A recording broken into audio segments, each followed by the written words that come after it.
Untuk teman-teman mari ikuti program ini karena saya bisa mengembangkan bakat saya ketika saya bisa belajar lebih dalam tentang seni di daerah luar. Ketika teman-teman bertukar, teman-teman berbaur dengan semua mahasiswa dari berbagai tempat, di situ ada networking yang tercipta.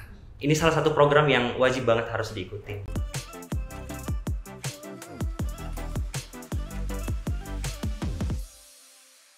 Halo teman Undana, selamat datang kembali di Undana Podcast. Hari ini kita akan membahas terkait PMM. Jadi, PMM merupakan salah satu program flagship Kampus Merdeka yang mana PMM ini memberikan kesempatan mobilitas bagi mahasiswa selama 1 semester untuk mendapatkan pengalaman belajar sekaligus memperkuat persatuan dan keberagaman di perguruan tinggi di Indonesia, baik PTN ke PTS maupun sebaliknya. Pertukaran mahasiswa Merdeka saat ini sudah memasuki angkatan yang keempat dan sejauh ini PMM menunjukkan peningkatan minat pendaftar baik inbound maupun outbound. Untuk itu, di Undana Podcast episode 2 kali ini, kita akan membahas lebih dalam terkait program ini. Jadi, untuk teman Undana yang tertarik untuk mengikuti program pertukaran mahasiswa Merdeka, pastikan untuk menonton episode kali ini sampai selesai. Dan hari ini kita sudah bersama dengan 3 narasumber luar biasa kita. Boleh kita perkenalkan dan sapa terlebih dahulu salah satu narasumber kita. Yang pertama, boleh dari Pak Roland terlebih dahulu. Halo, saya Roland Panggidae, kebetulan ditugaskan sebagai PIC untuk PMM 4 di Universitas Jendana. Dan selain dari Pak Roland selaku PIC PMM, tentu tidak lengkap kalau tidak ada peserta yang mengikuti PMM Undana. Dan kali ini kita kehadiran 2 mahasiswa, baik yang inbound ke Undana di PMM 4 dan teman Undana yang telah mengikuti PMM 3 sebelumnya untuk berbagi pengalamannya hari ini. Boleh sapa-sapa dulu teman-teman? Oke, hai teman-teman, perkenalkan nama aku Bintang Pamungkas Panjaitan. Saya merupakan mahasiswa pertukaran PMM Angkatan 4, saya dari Universitas Kristen Satya-Wacana dan saya saat ini melakukan pertukaran mahasiswa di Universitas Nusa Cendana. Oke, terima kasih Bintang. Next. Hai teman-teman semuanya, perkenalkan nama saya Gloria Gisya Tergelita Faa. Saya mahasiswa Universitas Nusa Cendana dan semester kemarin saya mengikuti program pertukaran mahasiswa Merdeka ke Universitas Amikom Purwokerto. Kita langsung saja akan menggali lebih dalam terkait PMM. Pertama-tama kita ke PIC PMM Undana angkatan keempat ini dulu Pak Roland. Nah, saya tertarik dan penasaran Pak, sebenarnya program MBKM itu kan banyak. Lalu apa yang membuat PMM itu berbeda dari program MBKM lainnya? Oke, program PMM ini kenapa dibilang berbeda dengan program-program MBKM yang lainnya? Yang pertama itu PMM ini ada mobilisasi mahasiswa. Jadi mahasiswa dari kampus pengirim melakukan pertukaran ke mahasiswa kampus yang menjadi kampus penerima. Dan teman-teman bisa berpindah, bisa melakukan pertukaran berdasarkan klaster. Misalnya kita di Kupang ini kita bisa bertukar ke klaster Jawa, klaster Sumatera, Sulawesi, Kalimantan, dan Indonesia Timur. Sedangkan kita tidak bisa bertukar ke Bali dan NTB karena kita ada di dalam satu klaster. Jadi yang membuat berbeda itu ada mobilisasi. Kemudian PMM ini kenapa berbeda? Karena kita tidak hanya bertukar untuk belajar tentang perkuliahan, tetapi kita diberikan kesempatan untuk belajar tentang nasionalisme, di mana di situ ada mata kuliah yang namanya modul Nusantara. Teman-teman PMM selama 1 semester itu akan diberikan perkuliahan, diberikan berbagai materi terkait dengan budaya dari masyarakat setempat, kemudian akan diberikan wawasan kebangsaan, bagaimana melihat toleransi yang ada di daerah-daerah di kampus di mana mereka hadir, dan juga mereka akan terlibat aktif di dalam kegiatan-kegiatan yang ibaratnya bersentuhan dengan masyarakat. Itu nanti ada di kontribusi sosial. Jadi PMM ini ada mobilisasi, ada pembelajaran terkait budaya, nasionalisme, sehingga teman-teman ketika kembali bisa menjadi agen-agen yang memiliki wawasan kebangsaan yang berbeda dibandingkan mahasiswa yang lain. Oke, jadi ternyata ada banyak sekali yang membedakan ya. Dari ada modul Nusantara, bahkan ada kegiatan sosial juga ya. Berarti banyak nih. Nah, dari penjelasan Pak Roland tadi, ke berdua dulu nih. Kemudian, apa yang membuat kalian berdua tertarik untuk mendaftar ke PMM? Mungkin dari Bintang terlebih dahulu. Oke, terima kasih. Jadi sebelumnya saya berasal dari jurusan teologi ya. Nah, kebetulan untuk informasi mengenai PMM ini memang baru ada di fakultas kita sendiri itu pada PMM 4 ini. Jadi sebelumnya di angkatan 1, 2, 3 itu nggak ada, dan di angkatan keempat ini kemarin ada informasi dari Kaprodi kita di teologi, dan itu ada pengumuman bahwa siapa saja yang mau mengikuti program PMM ini silahkan. Dan karena memang ini juga salah satu impian saya, karena saya sudah lirik, cuman karena emang kemarin di angkatan 1, 2, 3 belum ada, dan pada angkatan keempat ini sudah dibuka di fakultas kita, dan itu saya pilih, dan puji Tuhan akhirnya lolos juga di PMM angkatan 4 ini. Kamu dari teologi dan di Undana ke jurusan apa nih? Ilmu komunikasi. Wah, oke, nanti kita gali lebih dalam kenapa dari teologi ke ilmu komunikasi. Tapi kita ke Giska dulu. Kalau Giska alasannya apa? Alasan saya mengikuti PMM 3 ini sebenarnya saya sudah melirik program PMM ini dari saya daftar kuliah di Undana. Jadi ini sudah menjadi salah satu misi saya untuk saya harus mengikuti gitu ya. Okay, PMM 3, dan puji Tuhan akhirnya saya lolos juga waktu di PMM 3. Dan alasan lain dari itu karena saya ingin belajar tentang budaya yang ada di Jawa, dan juga saya ingin mengembangkan bakat saya, karena menurut saya bisa mengembangkan bakat saya ketika saya bisa belajar lebih dalam tentang seni di daerah luar gitu. Oke, ada yang terus ke seni ya. Iya. Oke, karena namanya Merdeka Belajar Kampus Merdeka, ada kemerdekaan di sini ya. Misalnya dari Bintang, dari teologi bisa belajar ke ilmu komunikasi. Nanti kita cari gali lebih dalam, atau Giska, anak ilmu komunikasi yang mau mendalami seni. Tapi di antara perbedaan latar belakang prodi yang kemudian kalian berpindah ini, tentu ada sedikit perbedaan mata kuliah dan sebagainya yang tentu terkadang membuat orang-orang tuh bertanya-tanya terkait skema konversi SKS. Nah, ini ke Parolan, berkaitan dengan skema konversi SKS Parolan, apakah untuk konversi SKS di PMM itu jumlah kreditnya dikonversi kah atau direkognisi kah atau bagaimana? Iya, kita di Undana untungnya kita sudah punya panduan untuk konversi itu. Jadi teman-teman yang melakukan pertukaran, begitu mereka kembali, mereka bisa melakukan konversi terhadap mata kuliah di semester berjalan. Caranya bagaimana? Ketika mereka mau berangkat, mereka harus melakukan mengusulkan KRS yang akan mereka ambil di Undana. Dalam artian paketannya itu sudah ada. Kemudian nanti mereka melakukan KRS juga di kampus tujuan, sehingga saat mereka kembali, apa yang mereka usulkan, rancangan mata kuliah yang diusulkan di Undana, itu nilainya yang kita sesuaikan. Tetapi teman-teman ini sebelum berangkat diharapkan bisa berkoordinasi dengan dosen PA maupun Kaprodi. Tujuannya apa? Mata kuliah yang diambil di sana minimal cocok untuk kita lakukan konversi. Sedangkan untuk beberapa kasus itu kalau tidak bisa dikonversi, bisa juga dilakukan konversi mata kuliah, karena ada perbedaan kurikulum atau CPL yang cukup jauh yang mengharuskan mata kuliah tersebut tidak bisa kita konversi tetapi bisa direkognisi. Jadi dia bisa dimasukkan sebagai kalau orang bilang skill lebih dari mahasiswa. Jadi dia sarjana komunikasi tetapi dia punya skill lebih dalam bidang seni misalnya, atau dalam bidang-bidang yang lain. Karena kita tahu dunia kerja sekarang ini membutuhkan seorang sarjana ini bukan sekedar sarjana yang biasa-biasa saja, tetapi sarjana yang punya kompetensi tambahan. Nah, ini dari proses PMM ini, ketika mereka mengambil mata kuliah lintas jurusan ini, kami sangat yakin mereka punya kompetensi yang tidak dimiliki oleh mahasiswa yang tidak mengambil PMM. Oke, berarti terkait skema SKS kemudian ada dua kemungkinan, entah itu dikonversi maupun direkognisi. Betul. Yang penting sebelumnya sudah ada panduan dan ada skema yang bisa diikuti oleh teman-teman Undana. Nah, berarti ke Giska, kalau sebagai mahasiswa yang pernah mengikuti PMM 3, gimana proses mengatur KRS sampai konversi, apakah aman? Boleh di-share? Kalau untuk saya sendiri, saya aman.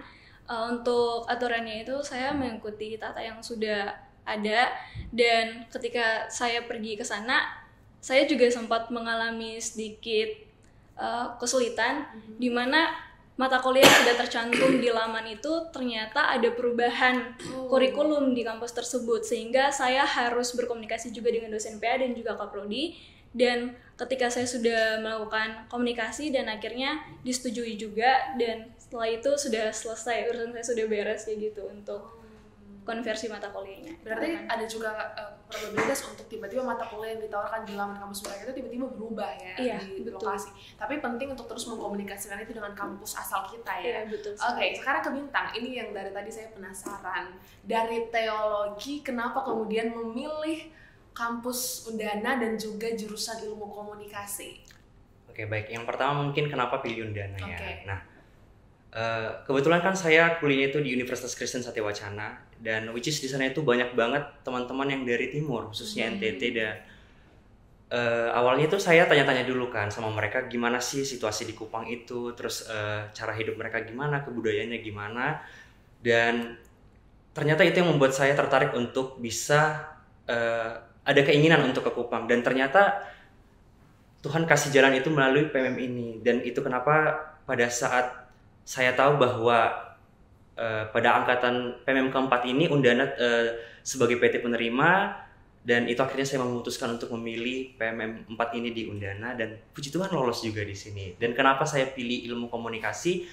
Yang pertama, ini juga menjadi pertimbangan yang berat tentu ya Kak ya, sebelum mengikuti PMM 4 ini, karena mau tidak mau saya harus lintas jurusan kan, karena di Undana sendiri tidak ada fakultas teologi.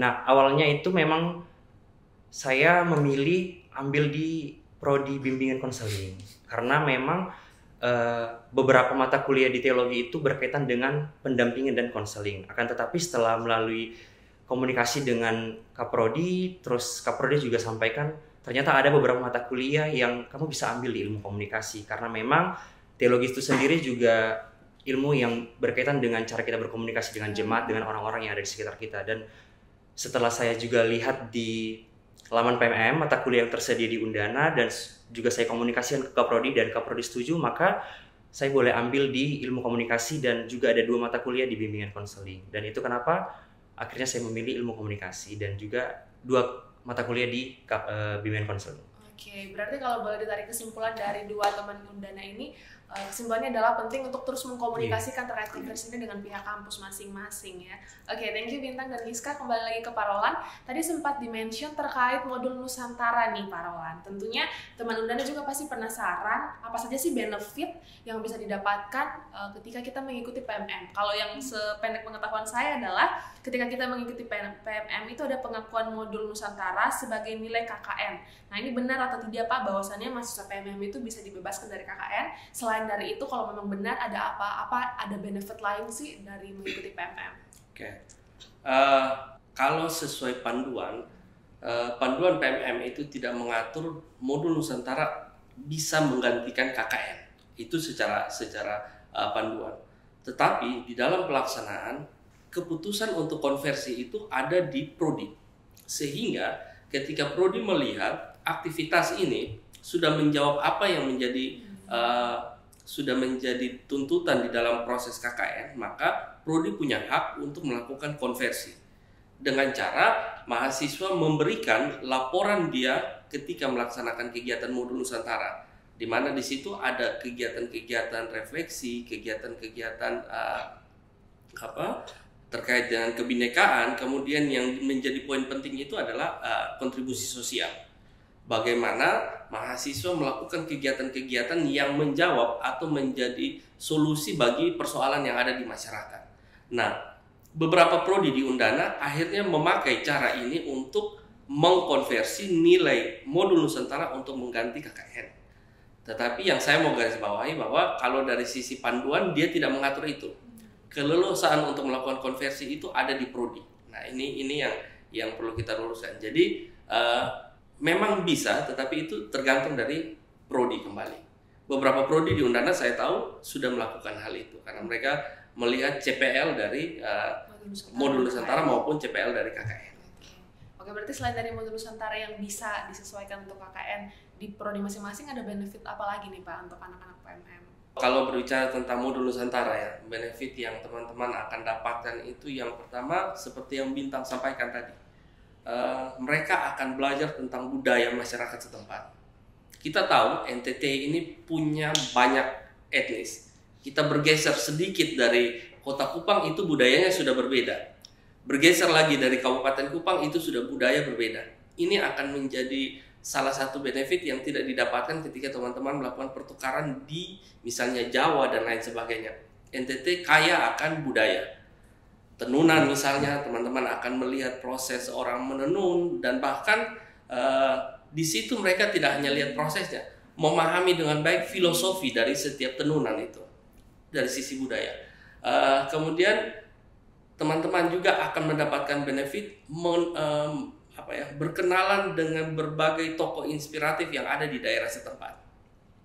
Pengalaman kita di Kupang, sering teman-teman PMM itu dibawa untuk bertemu, mendengarkan tokoh-tokoh inspiratif yang ada di Kupang sini. Jadi mungkin selama ini kita hanya lihat tokoh-tokoh inspiratif itu di luar, di Jawa dan lain sebagainya.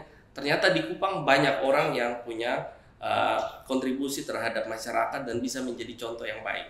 Kemudian yang berikut, dari kegiatan Modul Nusantara ini, teman-teman juga akan mengeksplorasi kekayaan hayati, kekayaan alam yang ada di Nusa Tenggara Timur.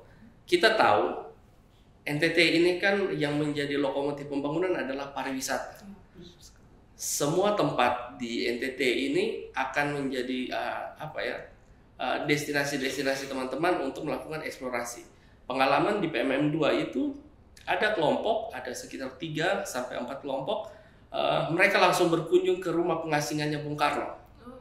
Jadi mereka berangkat dari Kupang ke ND untuk langsung mendengar dari narasumber yang menjaga rumah Bung Karno itu terkait dengan apa yang Bung Karno lakukan selama dia ada di ND. Bahkan mereka pergi ke Pohon Sukun yang menjadi tempat perenungan dari Pancasila. Kemudian teman-teman juga pergi ke Danau Kelimutu. Nah, ini benefit-benefit yang bagi saya membuat Undana ini akhirnya punya peminat yang cukup tinggi. Boleh tahu di angkatan ini berapa banyak ya yang mendaftar ke Undana? Kalau informasi terakhir yang saya dapatkan itu, yang mendaftar ke Undana itu ada di angka 7.000 pelamar. Dan yang diterima? Yang diterima kita 281 orang. Berarti persaingan ketat sekali. Persaingan cukup ketat, sehingga kami merasa Undana ini punya nilai jual tersendiri terkait dengan pelaksanaan PMM. Jadi itu yang benefit yang bisa teman-teman dapatkan dari Modul Nusantara ketika ada di Kupang, ada di NTT. Banyak ya, pasti dari luar kalau nonton udah, wah ini harus menulis Undana di target PMM selanjutnya. Tapi Pak Roland, kalau misalnya ngomongin jalan-jalan, mahasiswa itu pasti berpikir pertama adalah itu dibayarin nggak sih Pak ke ND itu? Iya. Kelompok di PMM 2 itu ada yang melakukan trip ke ND, ada yang melakukan trip ke Lembata, ada yang melakukan trip ke Alor, ada yang melakukan trip ke Rote, ada yang ke Sumba, ada kelompok yang ke Sumba. Bahkan kalau daratan timur ini mereka melakukan trip dari Kota Kupang sampai ke perbatasan Timor Leste. Kalau bicara biaya, kegiatan Modul Nusantara ini ada pembiayaannya, tetapi tidak semua aktivitas itu bisa dibiayai. Misalnya mobilisasi, transportasi itu dari PMM hanya mengcover transportasi darat. Sedangkan untuk transportasi laut atau pesawat itu di luar dari tanggungan PMM.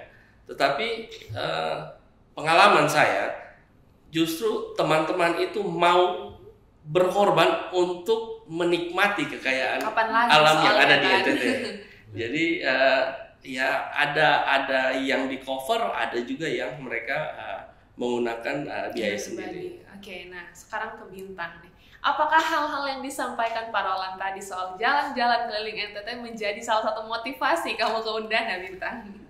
Ya mungkin itu menjadi motivasi yang pertama juga sih. Tidak bisa dipungkiri ya Kak ya, karena memang seperti yang sudah diceritakan teman-teman saya yang dari Kupang di Salatiga itu, kalau memang di NTT itu untuk pariwisata itu sangat banyak sekali. Belum lagi kalau misalnya itu di Pulau Floresnya ya, ini kan kita di Pulau Timur betul ya Pak ya. Nah, untuk di Pulau Timur sendiri itu saya sudah banyak pantai ya Kak, dan itu juga baru beberapa. Sudah jalan-jalan kemana aja nih selama? Kalau yang sudah saya jalan itu Pantai Lasiana, Osapa, Pasir Panjang, Kelapa Lima. Ya, jadi, sunset nih pasti cari. Iya. Oke, lalu ada ini nggak? Sudah berapa lama sih di sini sekarang? Sebulan. Ini sudah hampir sebulan. Ada culture shock apa nih ketika pertama kali menginjakkan kaki ke Kota Kupang? Mungkin untuk culture shock nggak ada ya Kak ya. Tidak terlalu terasa karena memang di Salatiga pun sudah hidup berdampingan dengan teman-teman dari Kupang. Yeah. Cuman mungkin yang paling terasa itu adalah suhu shock kali ya. Iya, jadi memang untuk cuaca sendiri panas ya. Iya, panas sekali. Kupang sangat panas. Bahkan saya bernafas saja keringatan gitu karena emang saking panasnya di Kupang. Itu sih untuk culture shock tidak terlalu terasa, tapi untuk sepanas suhu shock mungkin ya. Tapi sepanas-panasnya Kupang bisa ya kayak panasnya itu bisa sedikit ditutupi dengan indahnya sunset. Betul, kan? Ya. Semua panas itu terbayarkan indahnya sunset gitu. Oke, nah tapi berarti kalau bulan lagi bintang sendiri ini udah menjalankan modul Nusantara atau belum? Untuk modul Nusantara kita memang belum, tapi kita sudah dibagi kelompok dan dosen modul Nusantaranya sendiri. Oke, berarti akan menjalankan belum? Iya. Nah sekarang kita ke yang udah alumni nih, pasti udah menjalankan modul Nusantara. Boleh diceritain experience modul Nusantara selama berkuliah di Amikom Purwokerto gimana Giska? Oke, kegiatan modul Nusantara. Jadi kegiatan modul Nusantara yang saya dan teman-teman itu lakukan di sana itu ada 4, yaitu ada kebinekaan, ada inspirasi, kontribusi sosial, dan juga ada refleksi. Nah kebetulan di sana itu kalau misalnya kegiatan refleksi itu kita biasanya pergi menikmati pariwisata yang ada di daerah Banyumas. Kebetulan Purwokerto itu ada di Kabupaten Banyumas, jadi kita menikmati pariwisata yang ada di Banyumas seperti pergi ke Batu Raden, terus kita juga pergi ke Pantai Suwuk. Nah untuk kegiatan kebinekaannya sendiri itu kita lebih mempelajari mengenai upacara adat apa aja yang ada di daerah Banyumas itu sendiri. Dan kontribusi sosialnya itu kemarin kita dari kelompok aku sendiri, kelompok modul Nusantaranya itu kita pergi ke Panti Jompo gitu.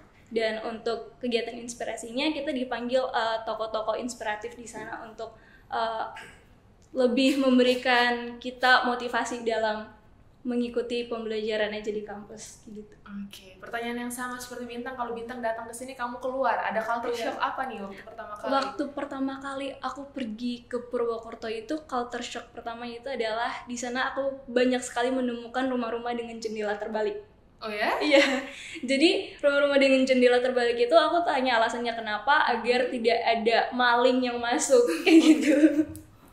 Ada lagi nggak? Kalau dari untuk gimana? Dari teman-temannya aku tidak terlalu merasakan culture shock, tapi untuk ujiannya sendiri seperti UTS atau UAS di sana itu sangat mewajibkan untuk menggunakan alma mater saat UTS atau UAS gitu.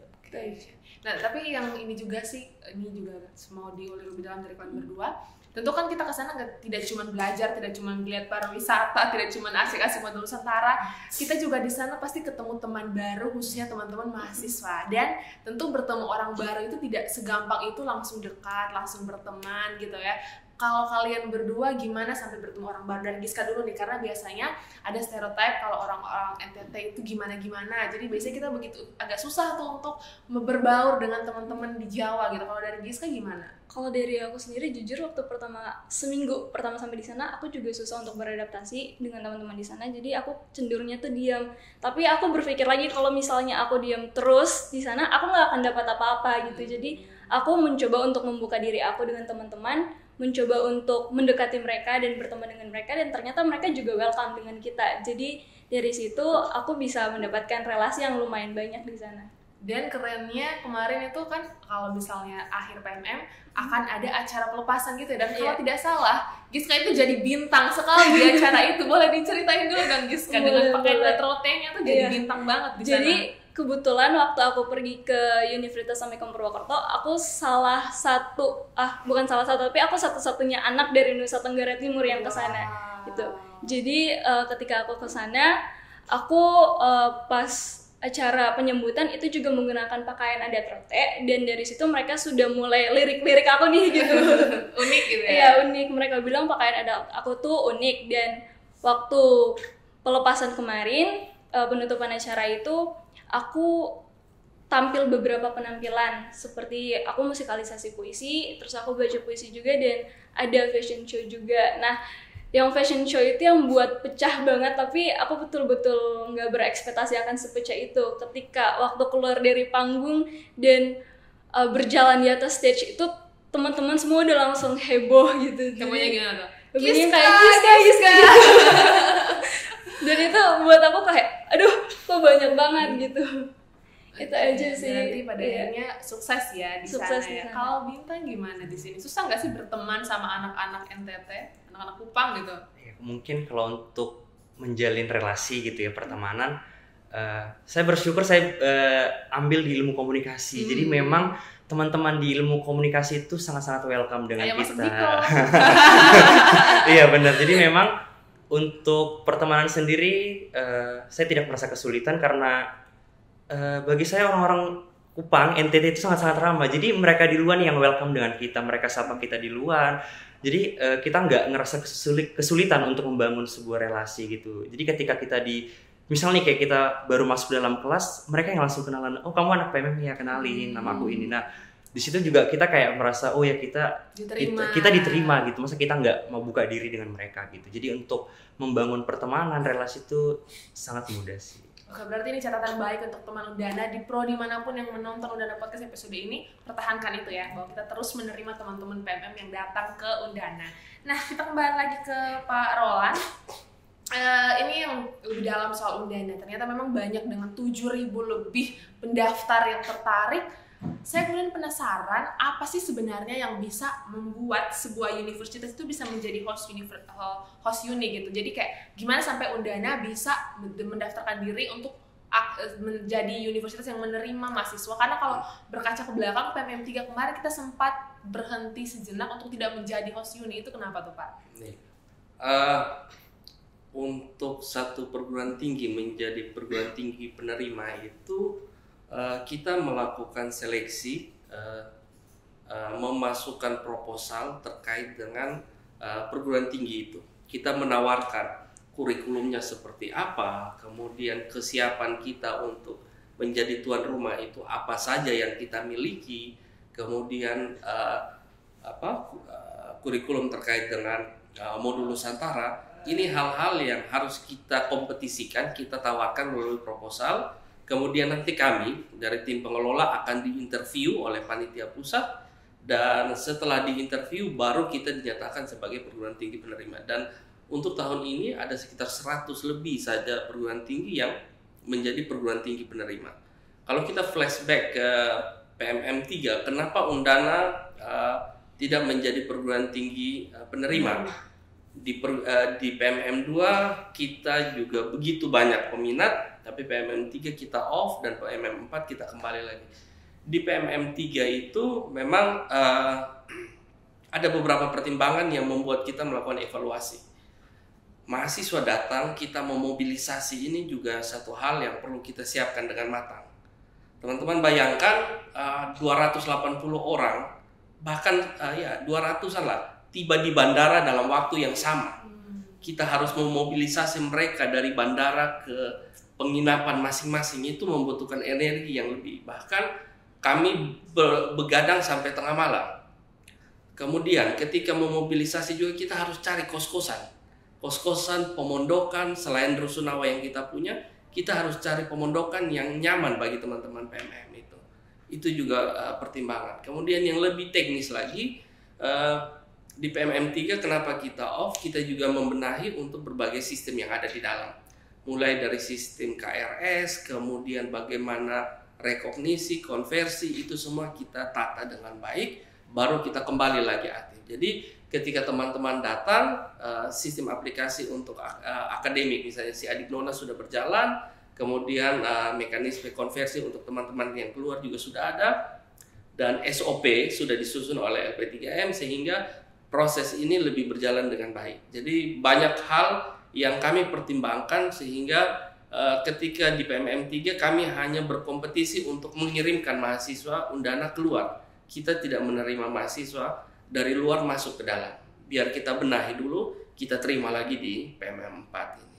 Jadi itu sih sebenarnya kalau mau dibilang apa sih yang membuat Undana off sementara, ya kita ibaratnya prepare dulu rumah supaya tamu datang, kondisi rumah sudah baik. Baik gitu ya. Berarti ternyata fun fact, menjadi penerima mahasiswa untuk PMM itu melalui proses seleksi ya? Melalui proses seleksi.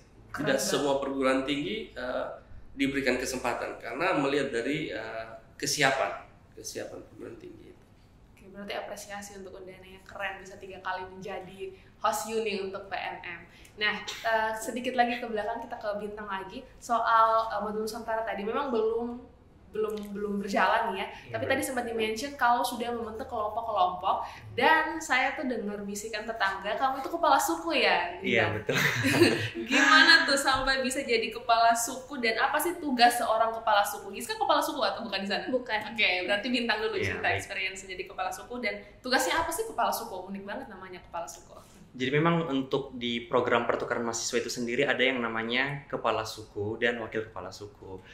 Nah, kemarin waktu kita pemilihan kepala suku itu juga mempunyai beberapa persyaratan seperti CV, program kerja, dan visi misi tentunya. Nah, Seleksi juga ya iya kepala suku benar ya? Kak. Jadi memang nggak segampang itu untuk bisa jadi kepala suku. Nah, jadi memang kemarin kita itu ada 2 orang yang mengajukan diri sebagai calon kandidat kepala suku dan puji Tuhan saya terpilih untuk menjadi kepala suku di PMM 4 Inbound Undana ini. Nah, tugas dari kepala suku itu sendiri sebenarnya yang paling utama yaitu adalah sebagai jembatan komunikasi antara pihak PMM pusat dan pihak PIC selaku tempat kita bertukar gitu. Jadi memang apapun informasi yang saya dapatkan dari PMM pusat, dari PIC, koordinator PIC-nya, itu saya sampaikan kepada teman-teman mahasiswa dan tentunya itu juga menjadi salah satu tugas yang berat karena bagaimana saya menyampaikan informasi yang benar-benar valid dan benar-benar sesuai dengan apa yang disampaikan dari atasan seperti itu, Kak. Berarti kamu sudah sering sekali berkoordinasi dengan Pak Roland ya, the Iya, bestie tentu. nih kayaknya.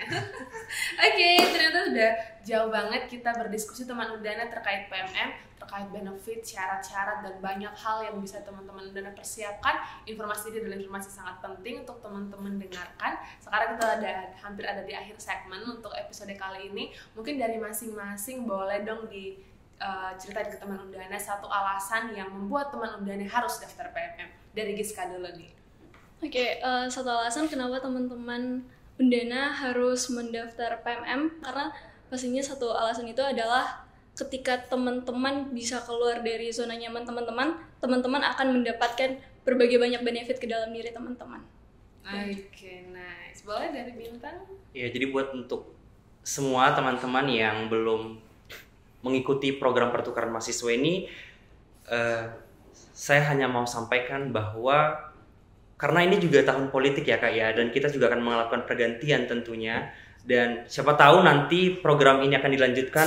Untuk teman-teman mari ikuti program ini karena kapan lagi kita dapat bertukar dan belajar ke suatu universitas yang berbeda dengan universitas kita, dibiayai oleh pemerintah lah gitu kan. Dan kapan lagi kita bisa belajar budaya baru, hal baru di tempat lain, dan berkenalan dengan orang-orang baru tentunya, dan mendapatkan experience yang baru melalui pertukaran mahasiswa ini gitu sih. Jadi memang ini salah satu program yang wajib banget harus diikuti gitu. Oke, nah sekarang Kepala selaku PIC mungkin boleh sekaligus diinformasikan ke teman Undana syarat-syarat apa saja atau persiapan yang bisa teman-teman Undana bisa siapkan untuk mengikuti PMM sekaligus alasan kenapa mereka harus mengikuti PMM.